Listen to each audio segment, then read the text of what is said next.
Hello friends, how are you. चलिए आज हम लोग नर्स्ट इक्वेशन के बारे में पढ़ते हैं। पिछले वीडियो में हम लोग ने देखा कि किसी भी गैल्वेनिक सेल के इलेक्ट्रोड और उसके सेल्फ पोटेंशियल को हम लोग कैसे मेजर करते हैं। We know about that electrode and cell potential depend upon the nature of the electrode and temperature of the electrode and concentration of the ion, and this Nernst equation correlates electrode potential to the temperature of the electrode and concentration of ion which involved। तो आइए हम लोग यह देखें कि कैसे यह Nernst equation किसी भी सेल के इलेक्ट्रोड पोटेंशियल या सेल पोटेंशियल का टेम्परेचर और कंसंट्रेशन आयन के कंसंट्रेशन से कैसे संबंध स्थापित करता है। तो आइए देखिए, पहले हम लोग एक देखें, इसे पढ़ने से पहले हम लोग रिवर्सिबल रिएक्शन क्या है जरा सा उसको जान लें, उसके बाद गिब्स फ्री एनर्जी क्या होती उसे जरा सा देख लें, फिर उसी के आधार पर हम लोग यह नर्स्ट इक्वेशन क्या होता है उसे देखेंगे। तो ठीक है, आइए पहले हम लोग एक रिवर्सिबल रिएक्शन देखें।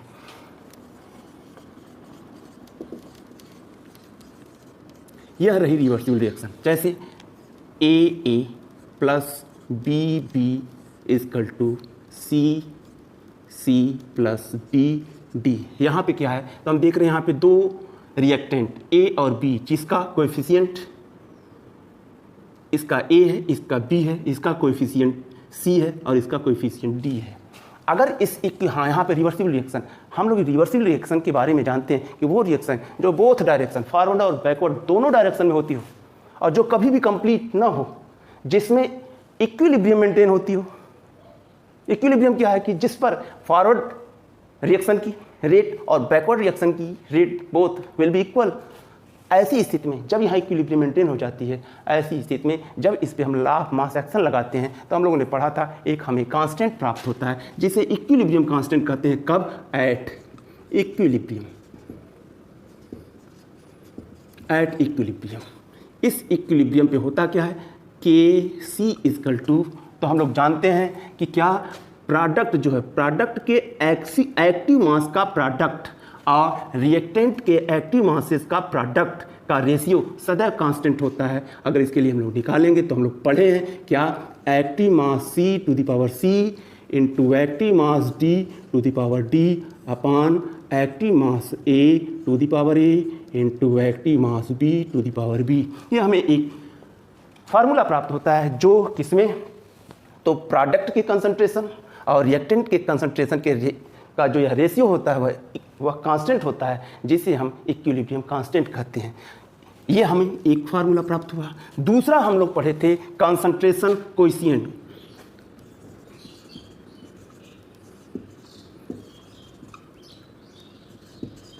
कंसंट्रेशन कोएफिशिएंट जिसे हम लोग Q से व्यक्त करते हैं। Q इजकल टू भी यही होता है, active mass C to the power C into active mass D to the power D upon active mass A to the power A into active mass B to the power B।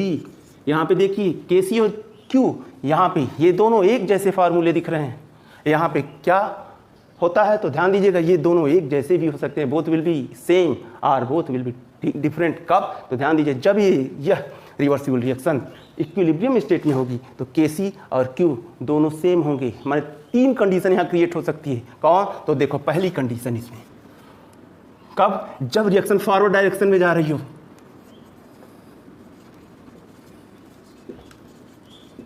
एक दूसरी condition क्या हो सकती है, दूसरी condition at equilibrium, और तीसरी condition क्या बनेगी, तीसरी कंडीशन जब बैकवर्ड डायरेक्शन में रिएक्शन हो रही हो।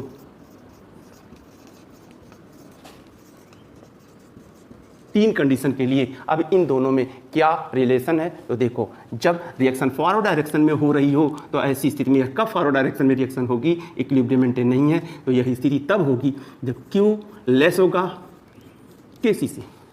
यह पहली कंडीशन यहाँ पर, और इसमें जब ये Kc और Q दोनों इक्वल हो जाएंगे ये तो समझ लीजिए यह रिएक्शन इक्विलिब्रियम में कंसंट्रेशन कोएफिशिएंट और इक्विलिब्रियम कांस्टेंट दोनों इक्वल होते हैं। थर्ड जो होती है, थर्ड स्टेट क्या है, जब हमें कंसंट्रेशन कोएफिशिएंट जो है इसकी वैल्यू Kc की वैल्यू से ग्रेटर हो जाए, अर्थात ये position. Q is greater than KC, तो समझ लीजिए यह रिएक्शन फॉरवर्ड डायरेक्शन में नहीं बल्कि बैकवर्ड डायरेक्शन में होगी। या हमेशा आप जान लीजिएगा कि यह रिवर्सिबल रिएक्शन जो है वो किसी भी डायरेक्शन में कराई जा सकती है। हम इस रिएक्टेंट को लेकर के हम रिएक्शन शुरू कराएंगे, प्रोडक्ट फॉर्म होगा, और हम चाहें तो इन प्रोडक्ट को लेकर के रिएक्शन शुरू कराएं तो यह बैकवर्ड डायरेक्शन में जाएगी और यह रिएक्टेंट फॉर्म होगा। तो इस प्रकार से किसी भी डायरेक्शन में शुरू होगी। लेकिन यदि हमें यह मालूम है, यदि Q और KC की अगर न्यूमेरिक वैल्यू हमें मालूम है तो हमें पता कर सकते हैं कि यह रिएक्शन किस डायरेक्शन में हो रही है। तो ये कंडीशन 3 है। कौन? KC is greater than Q है तो यह रिएक्शन फॉरवर्ड डायरेक्शन में होगी। कहने का मतलब यह रिएक्टेंट प्रोडक्ट में कन्वर्ट होगा। और जब KC और Q दोनों इक्वल हो जाएंगे तो ऐसी स्थिति में forward rate of forward reaction and rate of backward reaction both will be same. क्या मतलब कि इसमें न तो प्रोडक्ट न तो रिएक्टेंट दोनों कोई फार्म नहीं होगा। या कह सकते हैं जितने अमाउंट में प्रोडक्ट फार्म होगा उतने ही अमाउंट में रिएक्टेंट भी फार्म होगा। इसमें किसी भी रिएक्टेंट और प्रोडक्ट किसी की कंसंट्रेशन इस स्टेट पर चेंज नहीं होगी। क्यों? क्योंकि जिस रेट से ये फॉरवर्ड डायरेक्शन की रिएक्शन हो रही है उसी रेट से बैकवर्ड डायरेक्शन की भी रिएक्शन होती है। तो ये रहा equilibrium.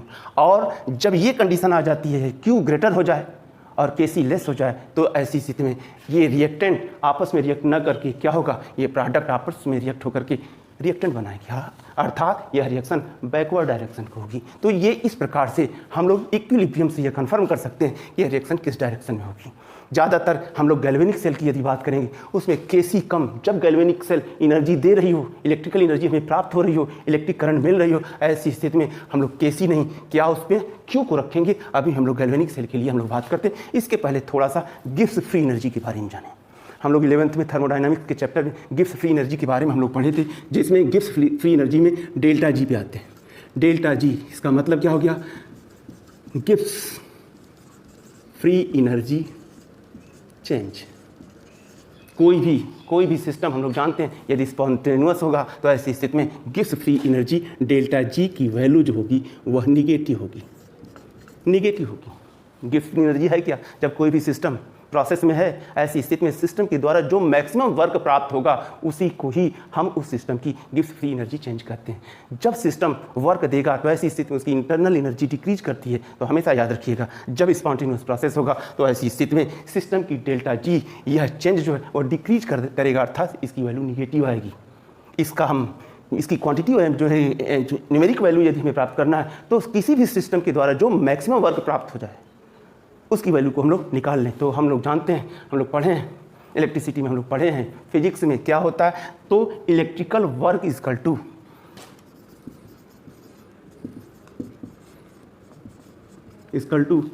Charge into potential difference. Charge क्या है? गैल्वेनिक सेल की बात करेंगे जो सिस्टम हम लोग पढ़ रहे हैं। यहाँ यदि बात करेंगे तो charge number of electrons, number of moles of electron जो रिएक्शन में भाग ले रहे हैं। और यहाँ पोटेंशियल डिफरेंस का मतलब होता है कि सेल का पोटेंशियल। तो ऐसी स्थिति में यहाँ इलेक्ट्रिकल वर्क को यदि हम लोग W से डिनोट करें तो यहाँ पे टोटल जो number of moles of electron भाग लेते हैं उस पर जो चार्ज होता है उसे हम F से व्यक्त करते हैं। F क्या है? तो F फैराडे कांस्टेंट है। अभी हम लोग बात करते हैं फैराडे कांस्टेंट है। 1 मोल इलेक्ट्रॉन पे जो चार्ज होता है वो इक्वल टू F होता है। 1 मोल इलेक्ट्रॉन पर जो चार्ज होगा वो F होगा। N क्या है? Number of moles of electron into यहाँ पर पोटेंशियल डिफरेंस के लिए गैल्वेनिक सेल में हम सब ई सेल लेते हैं। तो इस प्रकार से गैल्वेनिक सेल से जो हमें मैक्सिमम वर्क प्राप्त होता है W इक्वल टू, उसे हम लोग लिख सकते हैं W equal to F E cell. ये मैक्सिमम वर्क प्राप्त होता है। जब यह वर्क प्राप्त होगा तो ऐसी स्थिति में हम कह सकते हैं delta G equal to -W। इसकी वैल्यू निगेटिव होती है स्पॉन्टेनियस प्रोसेस में। अभी हम लोगों ने बात किया तो हम लोग लिख सकते हैं R delta G equal to -NF E cell. ये हमें एक फार्मूला प्राप्त होता है जिसे हम लोग थर्मोडायनामिक्स के चैप्टर में हम लोग पढ़ें। तो delta G equal to -NF E cell. यहाँ N क्या है? Number of moles of electron जो रिडॉक्स रिएक्शन में पार्टिसिपेट करते हैं। F जो फैराडे कांस्टेंट है जिसकी वैल्यू होती है 96,500 कूलम। E सेल यह गैल्वेनिक सेल का सेल पोटेंशियल है। इसे हम EMF भी कहते हैं। तो इस फार्मूले के तहत हम लोग डेल्टा जी को हम लोग मेज़र करते हैं। एक दूसरी चीज़ और हम लोग जरा सा जान लें, एक तो फार्मूला हमारा ये बना, दूसरा फार्मूला अगर हम डेल्टा जी स्टैंडर्ड पोजीशन में लें तो ये दोनों फार्मूले देखिए इस प्रकार से मिलेंगे, जिसको हम यहाँ अलग रख लेते हैं। ये रहा delta G equal to minus N F E cell, एक फार्मूला हमारा ये आया। इसे हम लोग पहला एक फार्मूला, दूसरा जब स्टैंडर्ड पोजीशन में हो जाएगा तो delta G not equal to बनेगा माइनस यन एफ ई सेल नॉट, ये दूसरा हमारा फार्मूला बना। इन दोनों फार्मूला की अभी अभी देखिए हम लोगों को कैसे ज़रूरत पड़ती है, इसलिए इसको हम लोग यहाँ पे लिख लिए। अब आइए जरा सा हम लोग यहाँ देखें, ये तीन स्थितियाँ हैं, फॉरवर्ड डायरेक्शन, इक्विलिब्रियम और बैकवर्ड डायरेक्शन के लिए क्यू कोशिएंट, कंसंट्रेशन कोशिएंट और इक्विलिब्रियम कांस्टेंट में क्या रिलेशन है, इसको हम लोगों ने देखा। अब बात करते हैं जी की वैल्यू, डेल्टा जी की वैल्यू। हमेशा याद रखिए जब यह reaction reversible reaction forward direction में होगी तो उसके लिए डेल्टा जी की वैल्यू हमेशा याद रखिएगा कैसी होगी, निगेटिव होगी, निगेटिव। और यदि यह रिवर्सिबल रिएक्शन इक्विलिब्रियम स्टेट पर है तो दूसरी कंडीशन उसके लिए डेल्टा जी याद रखिएगा जीरो होगा, डेल्टा जी जीरो होगा। और जब रिएक्शन यह बैकवर्ड डायरेक्शन में हो रही हो, अर्थात प्रोडक्ट आपस में मिलकर के रिएक्टेंट फार्म कर रहे हो, तो ऐसी स्थिति में याद रखिएगा डेल्टा जी की वैल्यू, डेल्टा जी की वैल्यू पॉजिटिव हो जाएगी, पॉजिटिव हो जाएगी। और आइए गैल्वेनिक सेल पे थोड़ा सा हम लोग बात कर लें। जब कोई भी गैल्वेनिक सेल इलेक्ट्रिकल एनर्जी दे रही हो, उससे इलेक्ट्रिसिटी यदि प्राप्त हो रही हो, ऐसी स्थिति में आप यह याद रखिएगा सेल का जो सेल पोटेंशियल होगा, इसे सेल पोटेंशियल, वो सदैव पॉजिटिव होगा, पॉजिटिव होगा। और तीसरी कंडीशन यहाँ पे जरा देखिए, माने इसमें जब इक्विलिब्रियम होगा तो ऐसी स्थिति में सेल का सेल पोटेंशियल ये जीरो होगा। जब सेल का सेल पोटेंशियल जीरो हो जाएगा तो वह वर्क करना बंद कर देगा सेल, अर्थात उससे इलेक्ट्रिसिटी प्राप्त नहीं होगी, ये कंडीशन। और जब हम किसी भी सेल में एक्सटर्नल सोर्स से इलेक्ट्रिकल एनर्जी दे रहे हों तो ऐसी स्थिति में वह गैल्वेनिक सेल ना होकर के इलेक्ट्रोलिटिक सेल हो जाएगी। तो उसके लिए यहाँ पर ई की वैल्यू, ई सेल की वैल्यू तब क्या हो जाएगी, निगेटिव। इन तीनों चीज़ों को जरा आप विशेष रूप से ध्यान दीजिएगा और इसे लिख लीजिए। क्या हमने कहा कि किसी भी इक्विलिब्रियम स्टेट या किसी भी रिवर्सिबल रिएक्शन के लिए तीन कंडीशन हो सकती हैं, क्या, और इसका मेजरमेंट हम लोग तीन पैरामीटर से करते हैं। किससे किससे करते हैं, एक तो हम लोग कोशिएंट या इक्विलिब्रियम कांस्टेंट से करते हैं, दूसरा गिब्स फ्री एनर्जी के द्वारा करते हैं, और तीसरा यदि गैल्वेनिक सेल है तो उसके ई सेल से हम लोग इसको मेजर करते हैं। क्या करते हैं तो देखिए कि जब यह रिएक्शन फॉरवर्ड डायरेक्शन होगी तो सदैव इसके लिए केसी की वैल्यू क्यू से ग्रेटर होगी, डेल्टा जी की वैल्यू निगेटिव होगी। और यदि डेल्टा जी की वैल्यू निगेटिव है तो प्रोसेस फॉरवर्ड डायरेक्शन में स्पॉन्टेनियस है और डेल्टा जी की वैल्यू पॉजिटिव हो जाएगी तो यह प्रोसेस फॉरवर्ड डायरेक्शन में नॉन स्पॉन्टेनियस रहेगा बल्कि बैकवर्ड डायरेक्शन में स्पॉन्टेनियस हो जाएगा। तो ये स्थिति है। और यहाँ पे देखिए जब इनकी वैल्यू केसी की वैल्यू क्यू की इक्वल हो जाएगी तो इक्विलिब्रियम में हो जाएगी, सेल इक्विलिब्रियम में हो जाएगी। जब सेल इक्विलिब्रियम में हो जाएगी ऐसी स्थिति में क्या होगा, डेल्टा जी की वैल्यू भी जीरो हो जाएगी और सेल का पोटेंशियल भी जीरो हो जाएगा। तो ये तीन कंडीशन है, इसे आप विशेष रूप से देख लीजिएगा। अब जरा सा हम इस रिएक्शन पर थर्मोडायनामिक्स लॉ के द्वारा या थर्मोडायनामिक्स जो चैप्टर हम लोग पढ़े थे उसमें हम लोगों ने देखा था कि यदि हम इसके लिए इस पूरी रिएक्शन में गिब्स फ्री एनर्जी चेंज यदि देखें तो इसके लिए एक फार्मूला बना था। उस फार्मूले को जरा सा हम लोग देखें। देखिए फार्मूला है,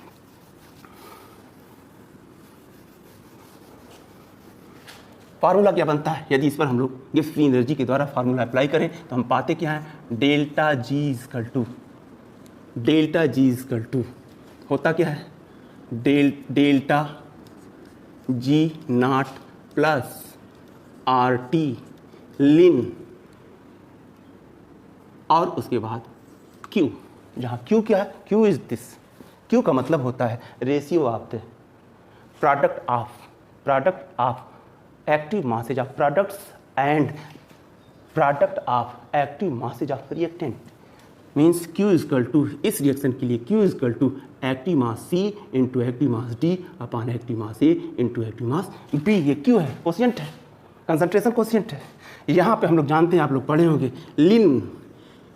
लिन इजकल टू लिख सकते हैं लॉग जिसका बेस E है, एक्सपोनेंशियल लॉग है, लिन एक्सपोनेंशियल लाग है। इसे यदि हम लोग जनरल लाग में कन्वर्ट करते हैं तो हम लोगों को पता है कि इक्वल टू होगा 2.303 लाग बेस 10। ये इसे याद रखिएगा, इसी को हम लोग जब कन्वर्ट करेंगे तो इतनी वैल्यू प्राप्त हो जाएगी। तो इस प्रकार से ये है। अभी हमें प्राप्त कैसे है, अगर आप लोग पढ़े होंगे थर्मोडायनेमिक्स में तो आपको मालूम होगा किसी भी जैसे इस रिएक्टेंट या इस प्रोडक्ट के लिए यदि हम लोग किसी एक डेफिनिट स्टेट में यदि हम इसकी गिब्स फ्री एनर्जी निकालें तो हम जानते हैं, हम यहाँ पे एक के लिए लिख दे रहे हैं, उसी से फार्मूला पूरा बना हुआ है। हम इसमें डिटेल में नहीं, थोड़ा सा हम इसमें जा करके हम बात करते हैं क्या होता है। तो हम जानते हैं जी, जैसे इसके लिए प्रोडक्ट के लिए निकाल रहे हैं तो जी ए इजकल टू क्या होगा, A G naught A plus R T log base E, या लिन लिख दे रहे हैं यहाँ पे, लिन फिर active mass A to the power A. इसी प्रकार से सबका निकाल करके जब हम ऐसे, या तो चलो सबको हम लोग लिख लेते हैं, ये कैसे फार्मूला बनता है, ये हो गया। और इस प्रकार से इसके लिए यदि हम लोग लेंगे तो इसके लिए बनेगा B equal to B G naught B plus R T ln active mass B to the power B.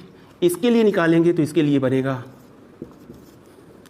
बनेगा C equal to C G naught C plus R T ln active mass C to the power सी।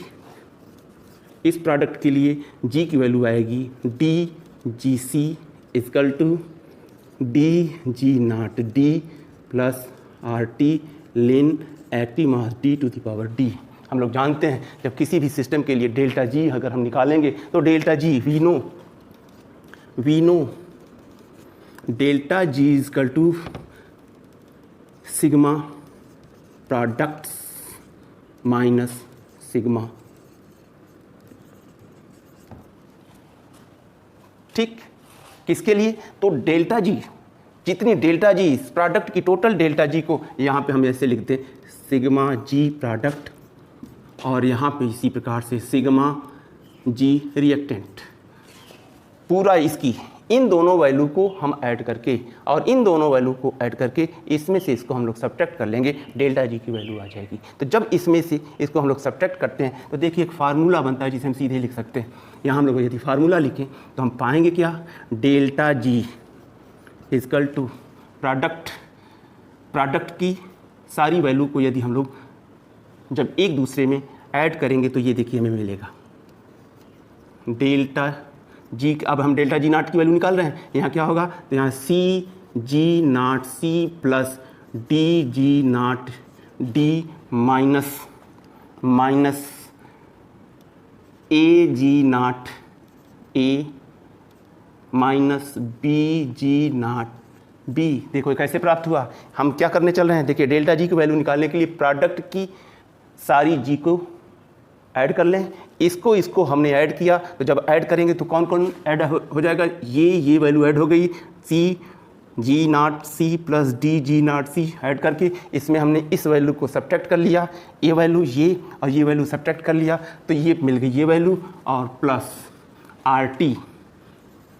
देखो इसमें इन दोनों value को add करके इसे हम लोग subtract करेंगे तो क्या होगा, इन दोनों वैल्यू को हम जब कॉमन करेंगे तो हमें देखो ये फार्मूला प्राप्त होगा, ये ब्रैकेट में ln active mass C to the power C into active mass D to the power D minus ln active mass A to the power A into active mass B to the power B. ये हमें प्राप्त होगा। यहाँ देख रहे हैं लाग है लिन, ये प्लस है माइनस है, तो निश्चित ऐसी स्थिति में यह नॉमिनेटर और डिनोमिनेटर में हो जाएगा तो हमें देखो ये फार्मूला प्राप्त होगा, or delta G equal to, इतनी पूरी वैल्यू को डेल्टा जी लिख दिए तो यहाँ लिख सकते हैं डेल्टा जी नॉट प्लस इतनी वैल्यू हो गई प्लस आर टी लिन। अब यहाँ पे यदि हम लोग लें तो हम पाएंगे क्या, active mass C to the power C into active mass D to the power D upon active mass A to the power A into active mass B to the power B. हमें यह एक formula प्राप्त होता है, यह formula हमें प्राप्त होता है जिसको हमने शॉर्टकट में सीधे यहाँ लिख दिया।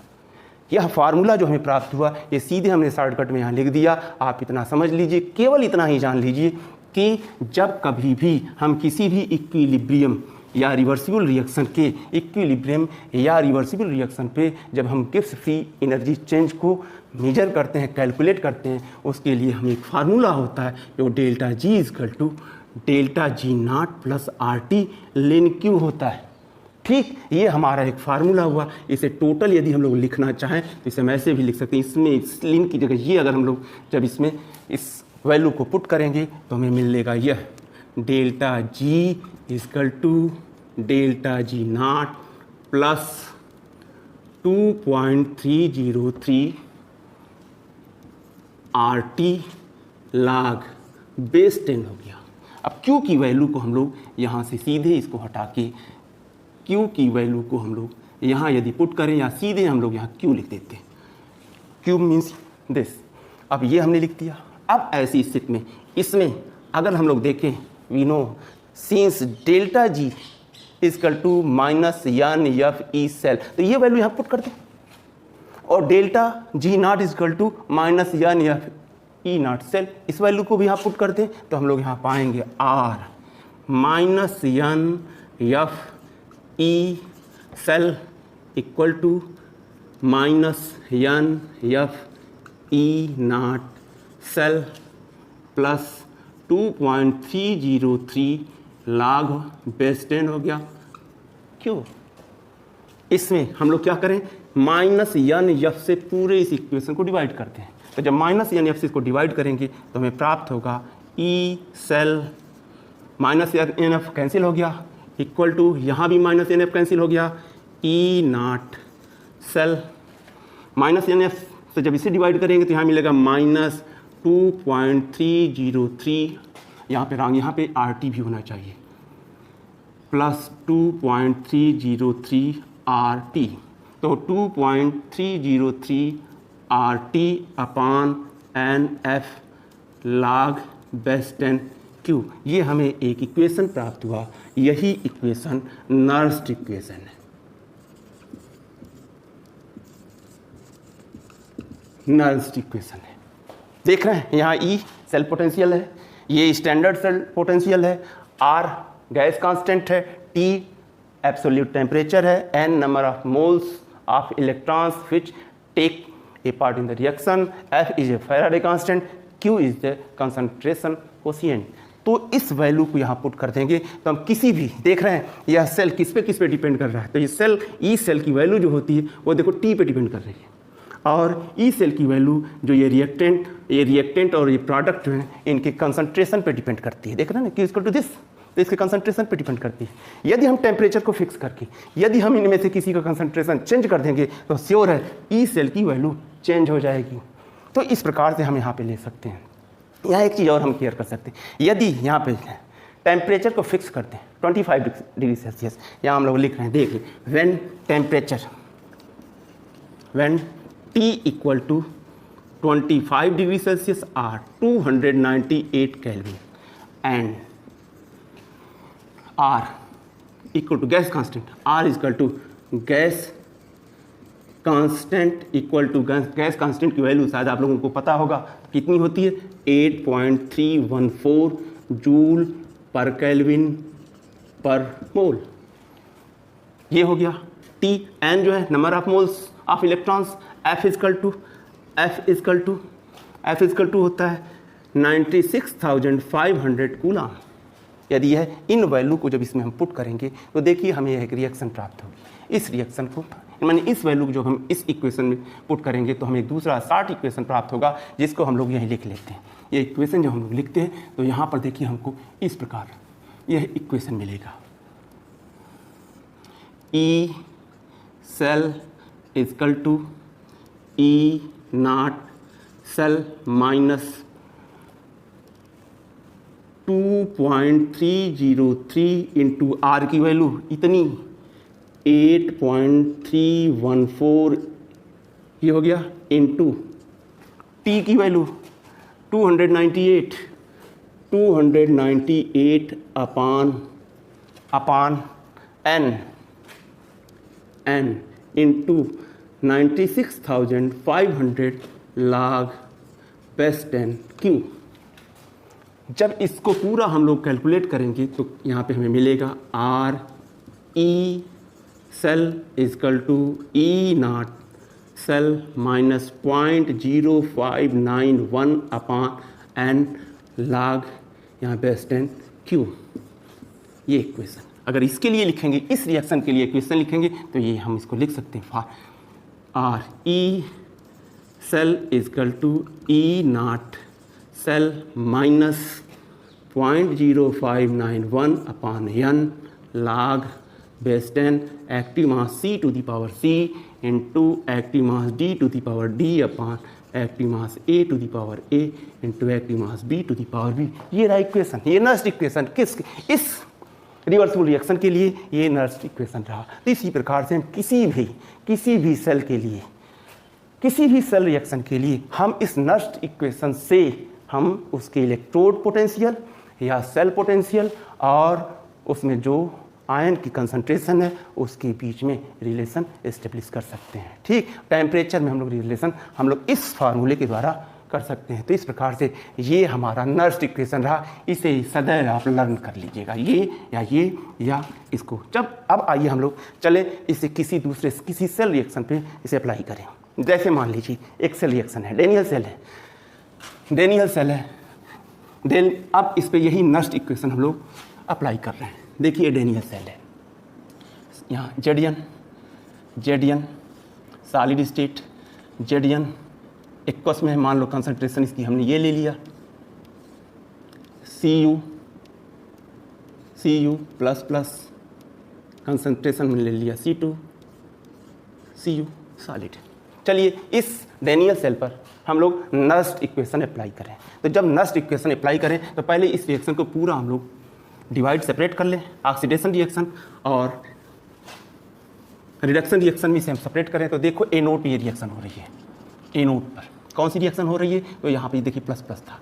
ए नोट पे रिएक्शन क्या होगी, तो यहाँ जिंक सॉलिड एटम किस में कन्वर्ट हो रहा है, जिंक आयन में, जेडियन प्लस में इसमें कन्वर्ट हो रहा है।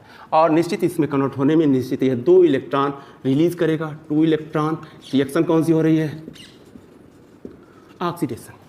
एक दूसरी पोजीशन देखिए कैथोड पे क्या हो रहा है, तो कैथोड पे किसका रिडक्शन हो रहा है। तो जब कैथोड पे हम लोग इसका रिडक्शन लेंगे तो देखिए ये है Cu cupric ion, 2 electron gain करेगा और गेन करने पर Cu में कन्वर्ट हो रहा है, देख रहे हैं रिडक्शन हो रहा है।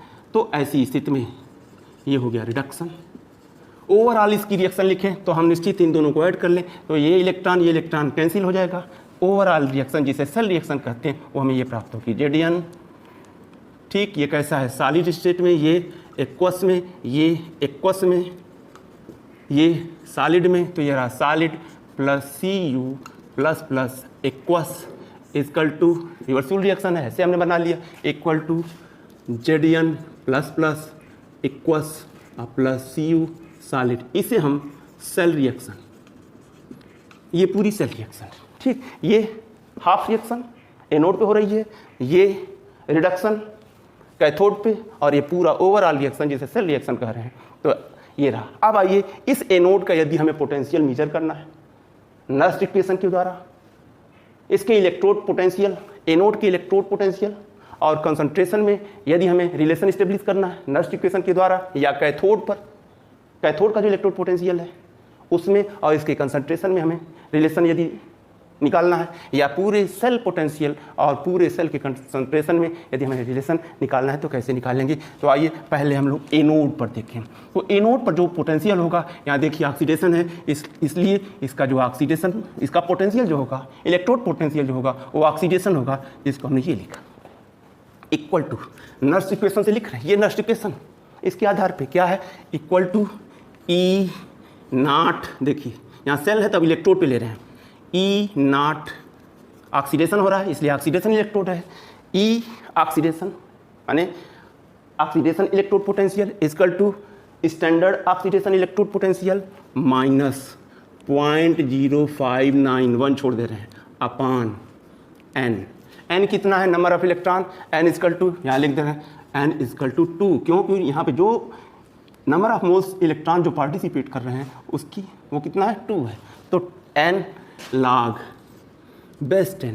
तो यहाँ पे क्या, इसमें देखिए प्रोडक्ट ये है, इसका एक्टिव मास, इसकी कंसंट्रेशन, तो active mass Zn plus plus upon reactant की कंसंट्रेशन, एक्टिव मास Zn, ये सॉलिड है और ये एक्वस।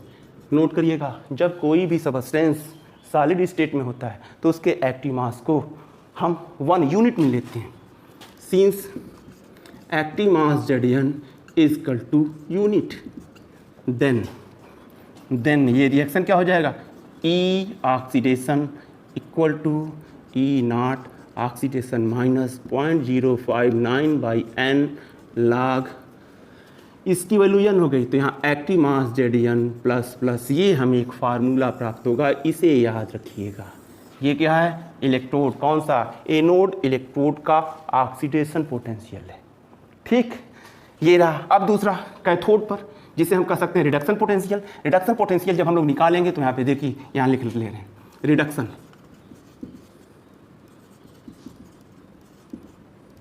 किस पे है, कैथोड पे, कैथोड पे। तो यहाँ पे देखिए कैथोड पे कौन सी रिएक्शन हो रही है, इसके लिए यदि हम लोग इसकी वैल्यू निकालेंगे तो क्या होगा, तो वैसे जैसे यहाँ कैथोड पे रिडक्शन हो रहा है, इसलिए पोटेंशियल कौन सा आएगा, रिडक्शन। तो इस कैथोड का जो है इलेक्ट्रोड पोटेंशियल वो इसे हम इस प्रकार से लिखेंगे, ई रिडक्शन हो रहा है, R D reduction equal to, इस फार्मूले से E naught reduction minus 0.059/n log base 10।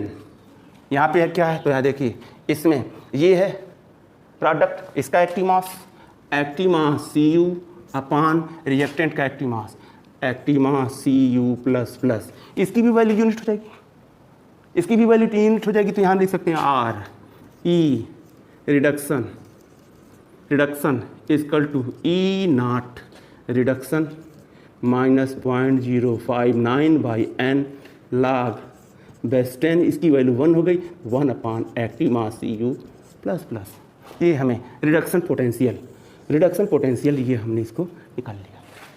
ठीक, अब आइए सेल पोटेंशियल निकालेंगे। तो सेल पोटेंशियल इस रिएक्शन से निकालेंगे, तो नस्ट इक्वेशन के द्वारा जब हम यहाँ सेल पोटेंशियल निकालेंगे तो वही सारी बातें हैं यहाँ, E cell is equal to ये E cell naught cell minus 0.059/n log base 10। अब क्या करेंगे, इस सारी वैल्यू को लेंगे, जितना भी प्रोडक्ट है उसके कंसंट्रेशन का प्रोडक्ट और रिएक्टेंट के कंसंट्रेशन के प्रोडक्ट का रेशियो क्यों निकालेंगे, तो क्या होगा, active mass Zn plus plus into active mass Cu upon active mass Cu plus plus into active mass Zn। ये फार्मूला बना जिसमें active mass Cu solid state में होने के नाते इस कंसंट्रेशन की वैल्यू यूनिट, इस Zn सॉलिड होने के नाते इस कंसंट्रेशन की भी वैल्यू 0 हो जाएगी, 1 हो जाएगी, इसकी भी यूनिट 1, माने ये भी कंसंट्रेशन 1, इसका भी कंसंट्रेशन 1। तो ये रिएक्शन हम लोग ऐसे लिख सकते हैं, आर यहाँ ऊपर लिख दे रहे हैं, इसका टोटल ये जो नस्ट इक्वेशन बनेगा, इसका नस्ट इक्वेशन देखिए इस प्रकार से बनेगा, E cell is equal to E not cell minus 0.059/n, n equal to 2 है, यहाँ 2 पुट करेंगे हम लोग, log base 10 active mass Zn plus plus upon active mass Cu plus plus. इसके द्वारा, इस फार्मूले के द्वारा इस सेल में किसी भी कंसंट्रेशन, इन सब की किसी भी कंसंट्रेशन पे हम इस सेल पोटेंशियल को कैलकुलेट कर सकते हैं। यहाँ पे Zn एक्टिव मास Zn पे क्या रखेंगे, C1, और एक्टिव मास Cu प्लस पर ये जो कंसंट्रेशन है, इस कंसंट्रेशन को यहाँ पर रख देंगे, हमें ई सेल निकल जाएगा। तो इस आधार से ये रहा नस्ट इक्वेशन। इस नस्ट इक्वेशन से हम लोग किसी भी गैल्वेनिक सेल या किसी भी सेल के लिए ई सेल की वैल्यू को हम लोग कैलकुलेट कर सकते हैं। आइए एक दूसरा और एक एग्जाम्पल लेते हैं और उसके आधार पे हम कैसे उसके लिए ई सेल हम कैलकुलेट करेंगे। तो चलिए मान लीजिए एक ऐसी सेल है, गैल्वेनिक सेल है, जिसमें एनोड कॉपर का है और सिल्वर का कैथोड है, ये सेल। इसके लिए आइए अब हम लोग ये वैल्यू निकालते हैं। हाँ, एक चीज़ और जरा सा देख लें हम लोग, यहाँ पर ये जो ई नॉट सेल है, ई नॉट सेल ये इक्वल टू, ये किस फार्मूले से इसको हम लोग निकालेंगे, इसे याद रखिए। E not cell equal to E naught oxidation anode पे ऑक्सीडेशन हो रहा है, anode plus E naught reduction कहाँ पे होगा, कैथोड, याद रखे रहिएगा। ये दूसरा हम लोग कल बात की, माने कि पिछले वीडियो में हम लोग बात किए थे कि जब भी हम कहीं भी यदि हम लोग रिडक्शन माने कि पोटेंशियल रखते हैं, ऑक्सीडेशन पोटेंशियल की बात नहीं करते, रिडक्शन पोटेंशियल की बात करते हैं, यदि किसी इलेक्ट्रोड की इलेक्ट्रोड पोटेंशियल की बात करें, एनसीईआरटी में बात करें या यूपीएससी में, तो हम लोग रिडक्शन पोटेंशियल को महत्व देते हैं, इसको प्रियॉरिटी दी गई है। ऐसी स्थिति में यदि बुक में आपको या क्वेश्चन में आपको लिखा मिल जाए कि इस इलेक्ट्रोड का इलेक्ट्रोड पोटेंशियल इतना है, तो समझ लीजिए इलेक्ट्रोड पोटेंशियल केवल दे दिया तो रिडक्शन पोटेंशियल होगा, ठीक, ऑक्सीडेशन नहीं होगा। हाँ, क्या रिलेशन है इसमें हम ये जानते हैं, तो और ये भी हम जानते हैं ऑक्सीडेशन पोटेंशियल, किसी भी इलेक्ट्रोड की ऑक्सीडेशन पोटेंशियल और रिडक्शन पोटेंशियल में न्यूमेरिक वैल्यू में कोई डिफरेंस नहीं होता, केवल साइन में होता है। यदि ऑक्सीडेशन पोटेंशियल नेगेटिव है तो श्योर उसका रिडक्शन पोटेंशियल पॉजिटिव होगा, बस यही। यदि ऑक्सीडेशन पोटेंशियल पॉजिटिव है तो रिडक्शन पोटेंशियल नेगेटिव होगा, यही डिफरेंस होता है। तो आइए ऐसी स्थिति में यहाँ ई सेल आर मानी E cell E not cell equal to, ये भी लिख सकते हैं हम लोग, ई नॉट रिडक्शन कहाँ पर है, तो ये कैथोड, कैथोड का माइनस ई नॉट रिडक्शन, ये किसका है, एनोड का, एनोड। इस फार्मूले के द्वारा हम ई सेल नॉट को निकाल लेंगे। हमेशा याद रखिएगा इसकी वैल्यू फिक्स होती है, क्योंकि स्टैंडर्ड पोजीशन पे ये वैल्यू भी फिक्स होती है और किसी भी सेल के लिए ये वैल्यू भी फिक्स होती है। तो ऐसी स्थिति में हम इन दोनों को इस आधार से, इस ऑक्सीडेशन पोटेंशियल रिडक्शन पोटेंशियल को ऐड करके ये वैल्यू निकाल लें, या हम लोग कैथोड के रिडक्शन पोटेंशियल में से एनोड के रिडक्शन पोटेंशियल को माइनस करके ये वैल्यू प्राप्त कर सकते हैं, ये चीज़। अब एक दूसरी सेल और देख लेते हैं एग्जांपल, जैसे कापर सेल, कापर इलेक्ट्रोड और सिल्वर इलेक्ट्रोड से एक गैल्वेनिक सेल बनी है, जो ये है Cu प्लस प्लस, इसका कंसंट्रेशन C1 मान लेते हैं। गैल्वेनिक सेल बनी है Ag प्लस Ag। आइए इसके लिए हम लोग इस सेल के लिए सेल पोटेंशियल पे नर्स इक्वेशन अप्लाई करते हैं। देखिए पहले यहाँ भी इसमें कहाँ एनोड है, कोई किस पे ऑक्सीडेशन होगा, तो ये एनोड है, यह एनोड है, ये क्या है, कैथोड है। यहाँ पे ऑक्सीडेशन होगा, यहाँ रिडक्शन होगा, तो यहाँ ऑक्सीडेशन में क्या होगा, एनोड पर, एनोड पर ऑक्सीडेशन किसका हो रहा, copper, copper metal atom cupric में कन्वर्ट हो रहा है, क्या करेगा, 2 इलेक्ट्रॉन ये लूज करेगा, ऑक्सीडेशन हुआ। आइए कैथोड पे क्या होगा, कैथोड पर ये है रिडक्शन हो रहा, सिल्वर आयन इलेक्ट्रॉन गेन करके सिल्वर में कन्वर्ट होगा, रिडक्शन होगा, Ag plus plus 1 electron equal to Ag, reduction हो गया। अब आइए सेल रिएक्शन निकालेंगे। सेल रिएक्शन में अगर हम निकालते हैं तो हम लोगों ने पिछले वीडियो में बात किया था, या हमेशा आप लोग जानते होंगे, सेल रिएक्शन जब होगा हाफ रिएक्शन में इलेक्ट्रॉन होंगे, श्योर। ये देखिए हाफ रिएक्शन है, ये भी हाफ रिएक्शन, लेकिन ओवरऑल रिएक्शन लेंगे, सेल रिएक्शन लेंगे तो उसमें इलेक्ट्रॉन नहीं होंगे। अब यहाँ पे इलेक्ट्रॉन कैसे कैंसिल होंगे, तो निश्चित ही इलेक्ट्रॉन कैंसिल करने के लिए इसमें पूरे इस रिएक्शन में, इक्वेशन में, ये जो पूरी हमारी रिएक्शन इसमें पूरे में हम 2 से मल्टीप्लाई कर लें। तो जब हम 2 से मल्टीप्लाई करेंगे तो देखिए ये मान लीजिए हमारा इक्वेशन 1, ये 2 हो गया। अब यह R 2 से मल्टीप्लाई करती है, 2Ag प्लस 2 इलेक्ट्रॉन 2Ag, ठीक। अब इसमें से इसको सब्ट्रैक्ट कर लें, मैंने यहाँ पे इन इसको ऐड कर ले, ओवरऑल रिएक्शन निकालेंगे। तो जब इसको ऐड करेंगे तो ये इलेक्ट्रॉन कैंसिल हो गया, हमें क्या प्राप्त होगा, Cu plus 2Ag plus equal to equilibrium में, माने कि ये इक्वल टू क्या है, Cu प्लस प्लस ये और प्लस 2Ag, ये क्या है, सेल रिएक्शन, सेल रिएक्शन। अब आइए इसमें हम एनोड का ऑक्सीडेशन पोटेंशियल निकालें, कैथोड का कैथोड का रिडक्शन पोटेंशियल निकालें। तो दोनों इलेक्ट्रोड का, चलिए हम लोग इलेक्ट्रोड पोटेंशियल निकाल रहे हैं और सेल पोटेंशियल निकाल रहे हैं। तो आइए इसके लिए एनोड का पोटेंशियल, ऑक्सीडेशन होगा, एनोड पर, एनोड पर ऑक्सीडेशन पोटेंशियल की वैल्यू क्या आएगी, अब तो क्लियर है, ई ऑक्सीडेशन इक्वल टू, यहाँ पे देखिए क्या होगा, ई नॉट ऑक्सीडेशन, अरे अभी जो हम लोगों ने किया तो उसी के आधार पे -0.059 बाई n क्या है, तो यहाँ भी नंबर ऑफ इलेक्ट्रॉन 2 है, number of moles of electron 2 है, n की वैल्यू यहाँ भी कितनी आएगी, n इक्वल टू 2 ही निकलेगी। क्यों, क्योंकि 2 इलेक्ट्रॉन पार्टिसिपेट कर रहे हैं, यहाँ 2 मोल इलेक्ट्रॉन इस रिएक्शन में पार्टिसिपेट करेंगे, तो यहाँ हम n लिख दे रहे हैं, log बेस 10। इसमें देखिए ये है प्रोडक्ट, और प्रोडक्ट का concentration active mass Cu plus plus, ये हो गया। रिएक्टेंट सॉलिड स्टेट में होगा, ये ऐसे एक्टिव मास Cu, इसका कंसंट्रेशन एक्टिव मास 1 हो जाएगा, तो इसको हम इसे हटा दे रहे हैं, इसे हमने हटा दिया, केवल ये ले लिया, ये हो गया। ये हमारा हो गया ऑक्सीडेशन पोटेंशियल। ठीक, अब उसी प्रकार से दूसरा रिडक्शन पोटेंशियल निकालें। रिडक्शन पोटेंशियल किसका? कैथोड का। कैथोड का निकालेंगे तो ये इसका रिडक्शन पोटेंशियल, जब इसका हम निकालेंगे तो क्या हमें मिलेगा? तो देखिए ई रिडक्शन हो गया। हाँ, यहाँ पे ऑक्सीडेशन लिख रहे हैं, तो किसका ऑक्सीडेशन पोटेंशियल है? तो यहाँ कॉपर का। हम लोग चाहें तो यहाँ ये भी लिख सकते हैं, Cu plus plus oxidation potential. यहाँ पे स्टैंडर्ड पोजीशन में हो जाएगा Cu प्लस प्लस, ऐसे भी इसको लिख सकते हैं। यहाँ पर हम लिख रहे हैं तो रिडक्शन की जगह हम लोग इसे हटा करके हम लोग ऐसे भी लिख सकते हैं इसको, रिडक्शन Ag प्लस Ag।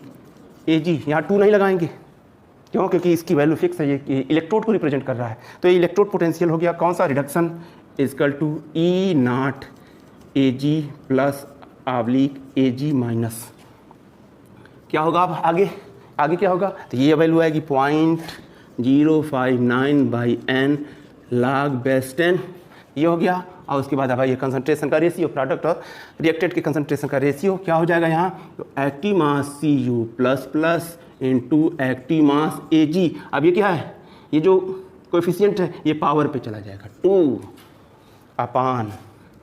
अपान याद रखिएगा। पहले वाले में डेनियल सेल में हम लिए थे, वहाँ कोई पावर नहीं लगा था, लेकिन देखो यहाँ जितने का मल्टीप्लाई करेंगे उसका पावर लग जाएगा। ये बहुत ही खास है, इसे हमेशा देखना ध्यान से, क्यों? क्योंकि जरा से इसमें होगा तो निश्चित है पूरा न्यूमेरिकल रॉन्ग हो जाएगा। तो आइए अब यहाँ पर एक्टिव मास इसका Cu into active mass Ag plus का होल स्क्वायर। ठीक, अब यहाँ क्या है? तो देखिए क्या, अरे गलत लिख दी, गलत। अभी हम लोग सेल पोटेंशियल नहीं निकाल रहे हैं, हम लोग रिडक्शन पोटेंशियल निकाल रहे हैं। तो यह जरा सा देखिएगा फिर से, ये क्या है? इसका रिडक्शन पोटेंशियल हम लोग ले रहे हैं, ये वैल्यू। तो क्या हो रही है? तो यहाँ पे Ag plus Ag equal to E not Ag plus Ag minus 0.059/n log 10। अब यहाँ क्या है? तो इसका एक्टिव मास Ag का होल स्क्वायर अपान ये वैल्यू एक्टिव मास Ag प्लस का होल स्क्वायर। देख रहे हैं ना, ये कोएफिशिएंट है, पावर पे लग जाएगा। इसकी वैल्यू 1 होती है, तो इसे हम लोग लिख सकते हैं R। यह जो वैल्यू है इसे हम लोग लिख सकते हैं R Ag plus Ag equal to E not Ag plus Ag minus 0.059/n log base 10 1 upon, क्यों? क्योंकि 1 का square 1 upon active mass Ag plus का होल स्क्वायर। ये हमारा दूसरा इक्वेशन बना। अब आइए सेल पोटेंशियल निकालें, इसका पूरे सेल का सेल पोटेंशियल निकालें। तो cell potential E cell equal to E not cell, ये हो गया माइनस वही फार्मूला क्या था, इसको भी निकालेंगे, क्या होगा? तो यहाँ पे जब हम लोग निकालेंगे तो 0.059/n, n कितना है? 2 है,